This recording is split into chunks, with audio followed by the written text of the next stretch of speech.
Welcome to another episode of the Africa Business Talks. Today we have with us Mrs. Chantel Ilbury, a scenario strategist who has helped many companies in Africa but worldwide as well. Chantel, welcome to our show. Thanks, John. Lovely to be here.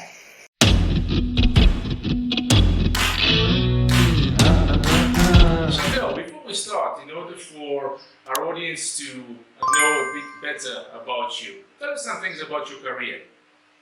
Okay, so it spans many years and I've done quite a few things. I actually started my career as a science teacher, high school, but about 20 years ago I embarked on an EMBA, and that's when I really started my strategic career, because I met a partner, Clem Santa. We wrote a book on scenario planning and strategy, and that book took off. So we ended up doing talks, working with companies on their strategies, and then we wrote a second book, James Fox's Play, and then a third book, Socrates and the Fox. All an evolution of our strategic thinking, how we deal with a dynamic world that's changing all the time, and using scenarios. So we are scenario specialists. We believe in developing your strategy. You need to build agility and adaptability in, so we use scenarios. So really I've worked across all industries, all sectors of business and worldwide over the last 21 years. Generally, I would work with companies either at the executive level or at their board level. So it really is developing strategy for the business, the company, the organization. I've actually even worked with countries and governments in terms of positioning countries going forward, what their strengths and weaknesses are. I do a lot of work in Africa in that space and also with multinationals. And generally, I facilitate very high-level conversations at executive and board level, which then sets their strategic direction for the next 3 years, 5 years, 10 years, depending on the nature of the industry. Mining, for example, agriculture, much longer-term timeframes for their strategy. So once I've set that scene for them, it's then easy for them to develop execution plans, implementation plans, and to monitor that strategy over a period of time. So really, I would say I'm at the very top part of a strategic conversation, and then it starts to cascade down into detail. So you get to discuss and cooperate with the C-level executives of certain companies. Through this process, what would be the most important lesson that you've learned throughout this process, doing business and cooperating with very high-level executives worldwide? Well, worldwide, it's quite interesting because I actually do see some slight differences depending on geographically where you are. In Africa, when one works with executives and C-suite, a lot more open, a lot more agile, a lot more plan A, plan B, plan C. When I've worked in Europe and the US and the UK, a little bit more structured in terms of their thinking, very action-orientated, wanting to get to that end point very quickly. Whereas in Africa, we like the story, the strategic story, to be able to get to that actionable point at the end. So it is very interesting how you think and you operate in different geographies to a point. And for me, that's what's quite interesting with something like Africa, the continent of Africa, because it's got so much interest from the rest of the world, because it's potentially the continent that is going to show growth into the future. And just the different nuances of how globally and Africa look at business from different perspectives. That is quite interesting, and since here in this channel we are dealing mostly with Africa, can you give us some examples on how you helped companies and executives. And if you can give us some examples in Africa and maybe compare different countries or different regions in Africa. Okay, so I'd say it's a two-pronged approach of how I've helped companies in Africa. First of all, I've worked with multinationals that have their head offices globally and they are now wanting to expand into Africa, and also companies from a South African context, which is quite a developed world, also expanding into Africa. And then I've worked with pure African companies that are actually starting to grow and expand. And there are differences. From the multinational perspective, when we're looking at Africa, it's an interesting one because one looks at potential and you try to superimpose your own strategic thinking and think what's worked in your country is going to work in Africa. And that's definitely not the case. And if one is local in Africa, expanding and developing your business, obviously you're then looking at multinationals or international players as your competitors. So you're starting small, they're big, and the dynamic is very interesting in an African market or on the African continent. Looking at different regions, it's quite interesting. The SADC region, I think in some ways has got a little bit of maturity because it's got South Africa, which is almost a big brother country in the SADC region. So a lot happens from South Africa and expands out into the SADC region. East Africa countries, I think that region, the East African region, has got huge potential. And Kenya, of course, is the standout in that set of countries. West Africa, dealing in Nigeria, incredibly hard. Very, very difficult. Ghana is good. That's a much easier jurisdiction or country to work in. But in Nigeria, I think security is one of their key issues. And I actually did some work in Nigeria with the government, and they highlighted security as the key problem. If they can't get security in the country right, it's very difficult for business to actually operate, and there's very little regulation in that area. So I think there are nuances. Ethiopia and looking up in that area, that's also an area that's had potential, but at the moment it's got a lot of political unrest. I do a lot of work with the African Union, and that's based in Addis Ababa. And I think Ethiopia has they've got a very large population, so that's why the rest of the world is interested in getting into Ethiopia. But they also have quite strong rules and regulations about local versus international playing in their space. So I think the dynamic on the continent, region by region, is different. And if you think you're coming to work in Africa as one space, I think you're going to have a problem. You won't succeed.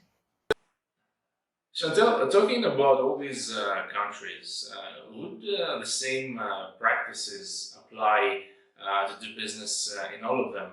And as an extent, living and working to all these countries, is it the same? Is it different?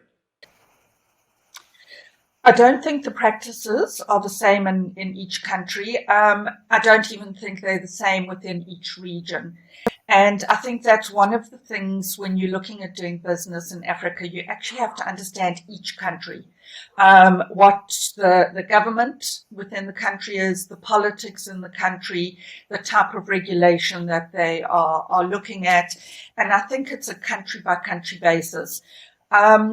Sometimes what I've seen happening when businesses are looking to do business in Africa is they'll do a paper research on the country and or desk research, and then they will go in.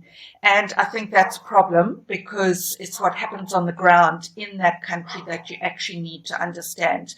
So I think you have to nuance every single country when you're looking at them and prioritize the countries, the reasons that you want to go in, and what the potential is. I really like the dogs from the background, and just to mention that right now that we are recording this video, it is Sunday. I'm in Zambia and Chantel is in London. So it's a rather quiet Sunday afternoon with the dogs at the background. Yes, well, it's our typical world of work now, isn't it? Working from home and 7 days a week. Chantel, in your experience, what are the leading challenges for a company to do business in Africa?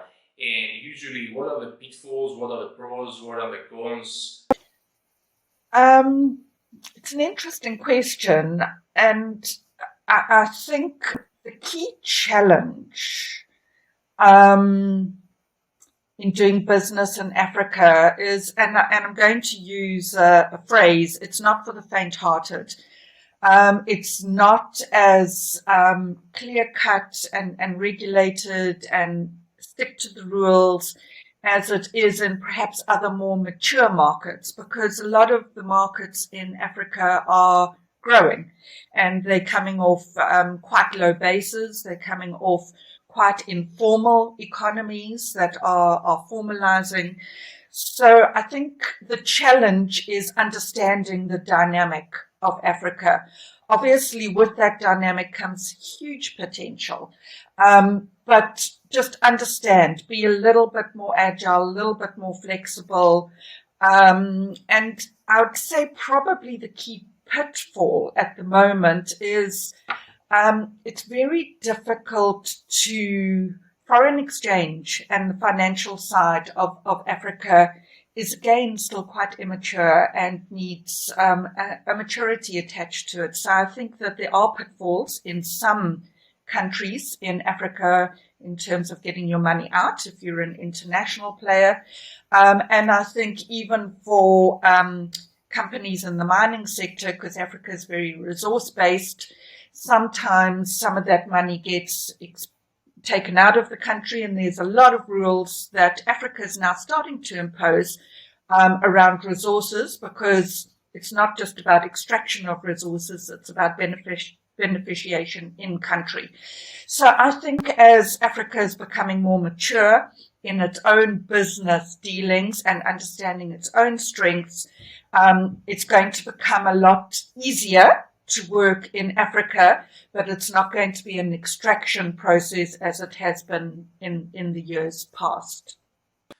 Before today's discussion, I was under the impression that we do completely different things, and to be honest, we think completely different. But I'm starting to realize that most of the things you're saying is like you're reading my mind, and I'm very glad about that. And also, I think that we don't do that much of different things. Of course, you work at a completely different level with strategy and everything. Yes, and because I work at a strategic level, you start to really see strategically what the game in Africa is, if I may use the word the game. Because it has many players and there's a complexity in Africa.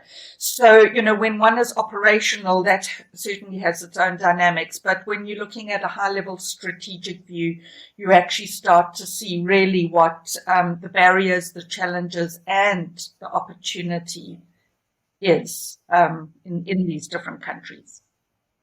Chantel, I know that you work with the African Union Leaders Program. Would you like to tell us a bit about that? Yes, so I've worked with them for about 3 years, and it's called the Emerging Leaders Program. So they bring young people aged between 22 and 35. That's termed as young leaders in Africa, and they bring 2 or 3 from each country, 54 countries in Africa, and they work for a year in the African Union, and they learn skills. They then go back out into their own countries. And one of the key things is building strategic capacity in Africa. And I think as emerging leaders, young people that will be the leaders into the future, they are the ones that need to grapple with some of the challenges, some of the opportunities, and have a new, fresh idea in terms of how Africa should look. And really, as leaders, as young leaders, they will create Africa's identity into the future. And I think that that identity will be a continental identity as well as a country by country or a region by region. So I really enjoy working with them. They are incredibly excited to think strategically, to connect the dots and to understand Africa's real potential. And of course, they are part of the fourth industrial revolution. So technology is a big play in Africa. It's almost a leapfrog from no technology. As we've got infrastructure, young people take technology. So their link with the rest of the world is very, very strong. So it's a very different offering to Africa of the past, where the leadership in most African countries has been quite old, in the 60s and 70s. So I find it a very interesting space to work in, and I really see Africa as a continent with young people, because it is a continent with young people, that's its strength, actually flourishing in the years to come. That is a tension in Africa around expats coming in or global players coming in those highest positions, as you're talking about in terms of business, versus Africa coming through its own ranks into those positions. I actually think that the young people in Africa today can come through the ranks, and I think they haven't been given a chance to actually come through the ranks. I think one of the issues in Africa, and certainly in certain countries, is education systems. So if they've come through an education system that perhaps is poor, it's very difficult to compete in a global sense with young people that have come through much better or more mature education systems. Having said that, I also think there's a dynamic in Africa that we have our own challenges and we need to be relevant to our continent. So we don't need to be superimposing necessarily knowledge from, I might use the word colonial, a different mindset onto Africa. I think that Africa has to solve and work through its own problems, and I think that's where the youth will start coming in terms of the relevance of Africa. And I'm even seeing that because I lecture at a number of different universities. And what I am seeing is that the type of research at those universities is starting to be Africa relevant versus research that is more in a global sense. So I even see a lot of international students starting to come to universities in Africa because they actually want to look at the type of projects that are starting to emerge in Africa. So I think that young people in Africa will definitely come through the ranks in terms of moving into executive teams and companies in Africa versus expats coming from an international environment. And I also think that there are a lot of international students that are starting to come to universities in Africa because of the type of research and the type of projects that are actually taking place in Africa are of great interest. So yes, I actually think that's going to have a very diverse young population in Africa that works together and gets beyond all the old barriers and challenges. So I know you work with SADC and Vision 2050, and I would like you to tell us some things about that. And on top of that, I would like you to give us some details on the different approaches, regional versus country by country. It's also an interesting one because the African Union, very similar to the European Union, is trying to actually develop a vision for the continent, and they've got what they call Agenda 2063. So they're looking at what 2063 in Africa would look like. And within that, each region then has its vision, which will align with Agenda 2063. So SADC, as a region, has got 16 member states, and they have developed recently a vision to 2050, but it's in line with the journey to 2063. And it's a very interesting one, because when you have a look at it from a regional perspective, the type of infrastructure that's required, roads, rail, water, food security, energy security, it's very difficult for each country to actually achieve all of that individually. So it'll have to be a regional approach. We'll need political will in order to build rail, to build road. We've already got the Africa Free Trade, so the Continental Free Trade Agreement that's starting to come into play. And all of that needs a far more regional approach than a country by country. So I think when we're talking about an Africa Rising narrative, it will be each region using its potential. So, for example, in the SADC region, their vision to 2050 has said, how integrated can those 16 member states become?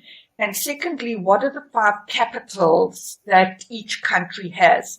In other words, human capital, financial capital, natural capital, because that would lead to tourism, manufacturing capital, and social capital.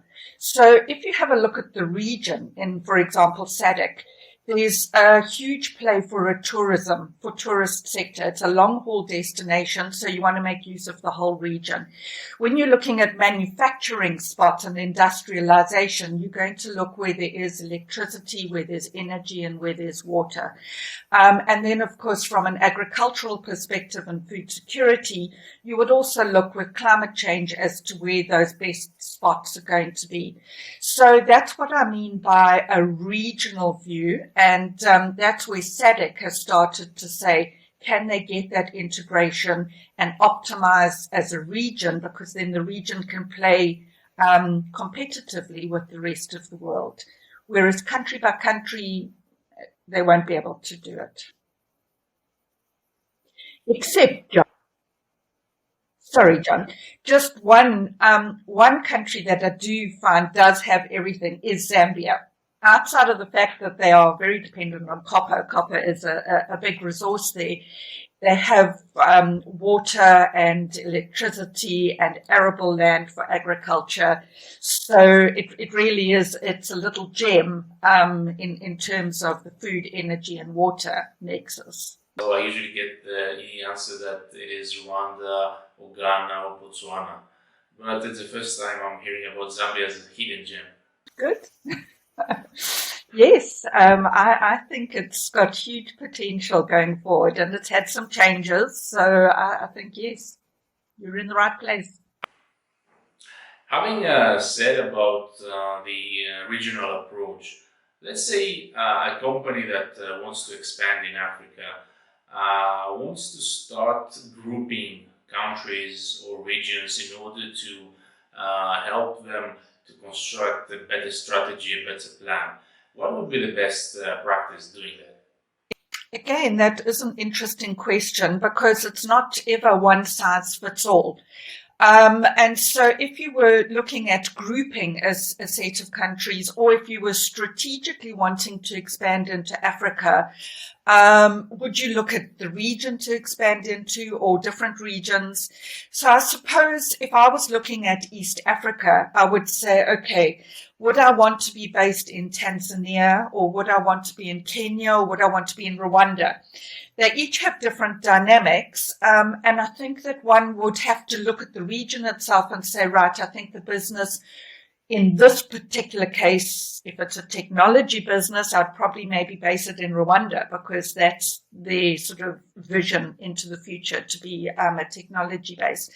If I was looking at the SADC region, I would say, where in SADC do I need to be? Is it Botswana, which, as you said, is another little gem in Africa, or do I want to be in South Africa based here for the region? So if I was a company and I was looking at Africa, I would look at the certain countries within each region that I would want to use as my hub into the region. And then I would connect those hubs in terms of my strategic thinking. So Chantel, after all these years that you did business in Africa, you lived in Africa for so many years, you've traveled around. Are there any funny or interesting stories that you would like to share with us? Well, I think firstly, I must say I absolutely love working in Africa. It's not for the faint-hearted, but there will be a story in every travel to any country in Africa that you would want to go to. I think two stories are quite interesting for me in my travels. The one was I was doing a talk in Zambia, and I went to the Copper Belt with different companies, Kitwe and Ndola. And we did find a place to go and celebrate in the evening in Kitwe, and it was a club. And we said, well, what happens in Vegas stays in Kitwe. And a group of us at about 12 o'clock, a couple of us said, no, we've had enough. We need to go back. We're flying out the next day. And so we got a taxi. And as we got into the taxi, somebody jumped into the boot of the taxi. And we started to head off, and then we said, but there's somebody in the boot. And the driver said, no, there isn't. No, there isn't. So we decided we think we want to stop the taxi, get out of the taxi, and find another way back to the hotel. So, these things happen. It's just part of the course. It's fun. And so that was my Kitwe experience in the Copper Belt.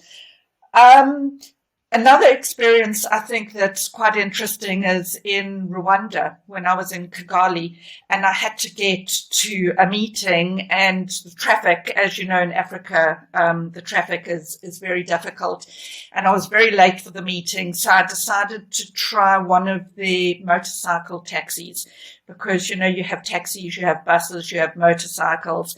So I hailed the motorcycle and managed to jump on the back with my briefcase, get to the meeting. But the first thing he said is, here's a helmet. I had to put the helmet on. We wove in between all of the traffic. I did get to the meeting on time, but it was quite an experience doing it. So, it's different. It's different being in Africa to being in more mature markets, but boy, is it fun. The advice that I would give is you need to be open-minded and flexible. Time in Africa is, it's as long as a piece of string. So you might not get something done immediately. It might take a little bit of time to get done. But by the same token, I think it's a continent that is growing, and I think it's got a young population, and I think it's got huge potential from most sectors to grow off very low bases. So my advice would not be to shy away from Africa, but to understand each country that you're going into and its dynamics, so that you don't try one size fits all, because it will not work. You won't succeed. So that was it for today, Chantel. It's been a pleasure. Thank you for joining us today to our show. Thank you, John. It's been fantastic. We could talk Africa for forever. What are your future plans, Chantel? And where can we find you? Okay, so I was based in South Africa, and I do still have a presence. We have our company Mind of a Fox in South Africa, so we do a lot of work in South Africa and based from South Africa into the African continent and globally. But I have recently put one foot into the UK, because I would like to look at a more global world and have a look at strategies with companies that are wanting to move into Africa. So I like that link between the rest of the world and Africa into the future. And that's probably where I would like to put a bit of focus in the next couple of years, is working strategically with those companies that want to make the links either into Africa or African companies wanting to make links into the global environment. So for me, my plans are straddling, 1 foot in the UK, 1 foot in Cape Town, and then in between in Africa. Thank you for being here today, joining us to our show. It's been a pleasure. Thank you, John. It's been great. So that was Chantel Ilbury. I'm pretty sure you enjoyed the discussion and you learned a lot. I surely did. So for all of you that you found this video of value to you, make sure you subscribe and you like this video so you stay updated with our future videos. Until next time, Africa is in your hands. I was your host, John Kurkutas.